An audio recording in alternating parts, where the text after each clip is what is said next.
Hello everybody, it's Kyra from BodyCandy. This episode of the tea we will be revisiting a really important topic. Is it a keloid or just a piercing bump? One of the most popular questions on social media is, what is this bump on my piercing? So we're here now to give you some advice and maybe you can get to the bottom of what's going on with your piercing. I do want to preface this by saying if you're really concerned, please go and see your piercer or a doctor. I can't diagnose all of you over the internet, unfortunately. So we'll start off with, what is a keloid? A keloid is a type of scar. The body may respond to a piercing by producing too much collagen, leaving an overgrowth of fibrous tissue.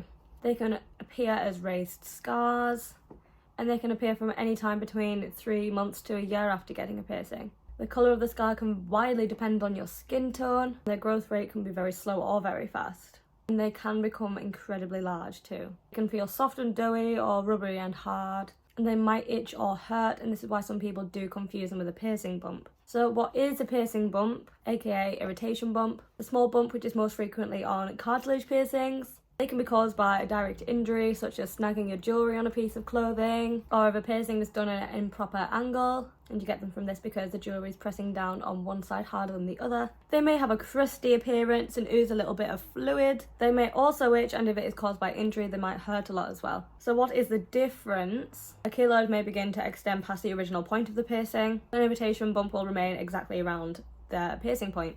Irritation bumps normally show up during the actual healing period, unless there is an injury to the actual piercing. While a keloid can take 3 months to a year to show up, when this is well past the healing time for most piercings. So irritation bumps should stay the same size and keloids will grow. The irritation bump will be crusty and ooze a little bit, while a keloid will do neither of these. So the best way to proceed: for an irritation bump, your best bet is to go and visit a piercer. If you did snag your jewellery on something, they should be able to help heal you. Please do not apply things like crushed aspirin, tea tree oil, or any other home remedies. Continue to clean it as instructed by your piercer. This will be a sterile saline solution. If the bump showed up for no apparent reason, you might have an issue with the piercing itself. Like I previously mentioned, it might have been pierced incorrectly. They'll be able to help you with that as well. Don't be afraid to go to a different piercer if you're uncomfortable going back to the piercer that you think did it incorrectly. So a keloid, this requires a doctor's advice, specifically a dermatologist. There are multiple treatments for keloids. You do have a few choices for getting rid of it.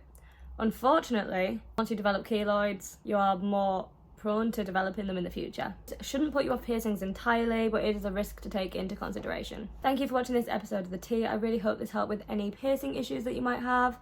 For more videos like this, subscribe, like and comment, and visit the blog on bodycandy.com. Bye!